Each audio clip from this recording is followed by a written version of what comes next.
बिहार में इस वक्त एक खेल चल रहा है, संख्याओं का खेल, सम्मान के नाम पर दबाव का खेल, रूठने मनाने का शायद सबसे बड़ा मनोवैज्ञानिक खेल। कहते हैं राजनीति में गिनती सब कुछ तय करती है, लेकिन बिहार में गिनती से ज्यादा गिनने वाला तय करता है कि किसे कितनी सीटें मिलेंगी और कितनी सीटें मिलाकर भी किसी को नहीं मिलेंगी। जदयू से बराबर सीट के बहाने बिहार में अमित शाह ने बड़ा खेल किया है। नमस्कार, मैं हूं राजेश रंजन और आप देख रहे हैं द न्यूज स्कैन। एनडीए में सीटों की गिनती इस बार गिनने वाले हैं अमित शाह। अमित शाह जिन्हें राजनीति का चाणक्य कहा जाता है। अमित शाह की बिसात ऐसी है कि दिखती तो बराबरी की है, लेकिन स्पष्ट रूप से ये वर्चस्व की है। बीजेपी और जदयू दोनों को 101 सीटें, लोजपा रामविलास को 29 और हम और रालोमो को 6-6 सीटें। सुनने में बड़ा लोकतांत्रिक लगता है, बराबरी का बंटवारा, साझेदारी की शानदार मिसाल। लेकिन बिहार की जनता पूछ रही है, क्या बराबरी का मतलब सत्ता में बराबरी भी है?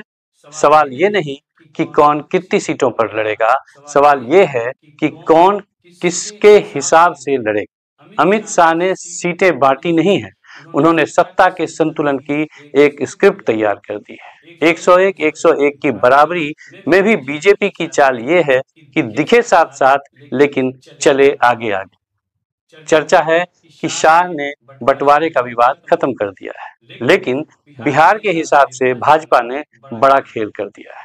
2020 में भाजपा छोटे भाई की तरह थी, 74 सीटें लेकर भी 43 सीट वाली जदयू के आगे झुकी हुई थी। अब शाह ने वही अपमान बराबरी में लपेटकर वापस लौटा दिया है। कह रहे हैं अब कोई बड़ा छोटा नहीं है, दोनों बराबर हैं।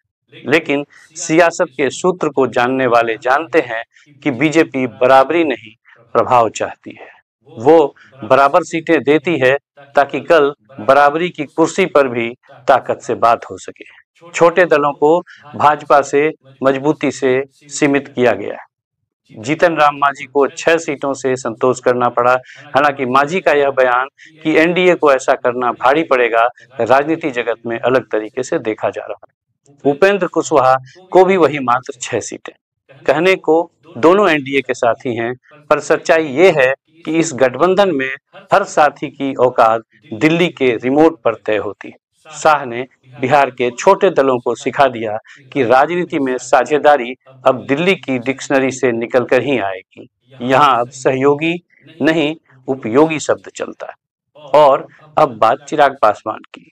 कभी मोदी का हनुमान कहलाए, 29 सीटें मिली। शाह ने चिराग को 29 सीटें देकर संतोष का प्रसाद थमा दिया है।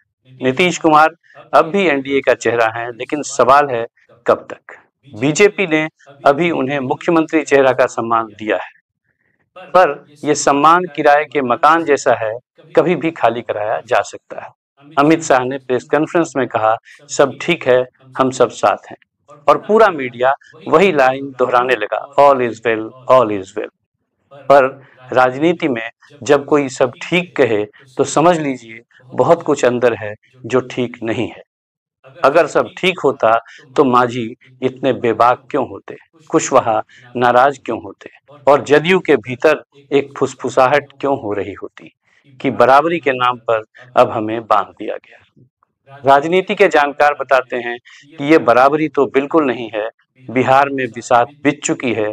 शाह के खेल में सब मोहरे अपनी जगह फिट कर दिए गए हैं। कुछ खुश हैं, कुछ खामोश हैं, कुछ इस्तेमाल में, कुछ इंतजार में।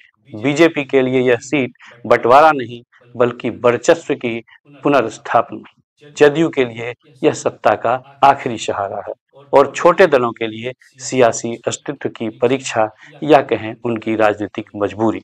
चिराग को सीटें मिली, मांझी को सबक, नीतीश को चेतावनी, और अमित शाह को फिर से वही छवि कि जो सबको जीतने का भ्रम देते हैं। 101 और 101 सीटें, समानता के नाम पर सियासत का सबसे आसान सौदा। अब देखना यह है कि इस बराबरी से बिहार में स्थिरता आएगी या नई लड़ाई की स्क्रिप्ट लिखी जाएगी। मैं हूं राजेश रंजन, आप देख रहे थे द न्यूज स्कैन। बने रहिए हमारे साथ, जल्द मिलते हैं एक और मुद्दे के साथ। धन्यवाद।